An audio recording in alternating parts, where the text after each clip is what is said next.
That movie dork here with some fine and dandy trivia about Forrest Gump. Here's another dorky dump. Release date, July 6, 1994. Budget, 55 million big ones. Tech specs, Panavision Panaflex Platinum cameras with Panavision C and E series glass. Captured on Eastman Kodak 35mm film stocks 100T 5248, 250D 5297, and 500T 5298 celluloid strips. Hell yeah. Bill Murray, John Travolta, and Chevy Chase turned down the role of Forrest, and Bill Paxton was one of director Robert Zemeckis' first choices, but the studio demanded more star power. R.I.P. Bill. As for Bubba, David Allen Greer, Ice Cube, and Dave Chappelle all turned it down. Ice Cube didn't want to play an idiot, and Chappelle said, "The script stunk when I read it." Side fact, Dave Chappelle ended up working with Tom Hanks in You've Got Mail, as well as McKelty Williamson in Con Air. Tom Hanks modeled his speech after the real voice of Michael Connor Humphreys, who played young Forrest, to the chagrin of the crew and the studio alike, but Zemeckis liked it so much that they stuck with it. Kurt Russell did the voice of Elvis.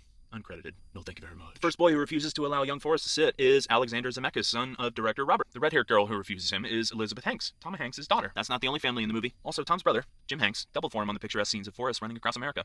They did this unbeknownst to the studio, who was pressuring them to cut the running sequence altogether. But Tom and Robert Zemeckis believed it was essential to the story, so they wisely took a pay cut in favor of percentage points on the back end, netting them both handsome sums of profit in the end. They even paid for the Monument Valley sequence out of pocket because the studio refused to. Robin Wright had a cold during her musical performance scene, but you'd never know it. Same for Tom Hanks during the football running scenes. He had the flu. Every still photo taken of Forrest, his eyes are closed, but he never ever blinks while playing ping pong. Lieutenant Dan wears a rosary with a St. Christopher medal inscribed "Protect Us in Combat," which was really worn in Vietnam by Gary Sinise's brother-in-law, Jack Treese. Over 6,000 pounds of real shrimp were used for the post-hurricane shrimping bounty, supplied by Gay Fish Company on St. Helena Island, South Carolina, to the cost of $15,125 one week, with an additional run the following week for $11,814. All the Vietnam sequences were filmed in the same location that doubled for Greenbow, Alabama. Beaufort, South Carolina. Thanks to the ingenuity of production designer Rick Carter, they planted 20 palmetto trees in a field across from Jenny's house to film the battle scenes in to make it feel more like Vietnam. Forrest's house was built at the end of an oak tree-lined lane that used to have a house at the end.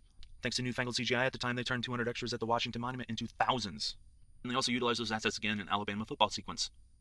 They also utilized CGI for Lieutenant Dan's legs, deleting them with the use of blue stockings that were worn when he wasn't in the wheelchair, and utilizing a special practical wheelchair, designed by magician/consultant Ricky J, to hide Gary's legs when he was in the wheelchair. This was cute little Haley Joel Osment's film debut. Good job, kiddo. I mean, dude. Adult dude. Lieutenant Dan makes 2 references to the space program. That's the day I'm an astronaut. Titanium alloy. It's what they use on the space shuttle. Tom Hanks and Gary Sinise both starred alongside each other in the next year in Apollo 13. Final Dr. Pepper body count. We go in partners. 3 Dr. Peppers.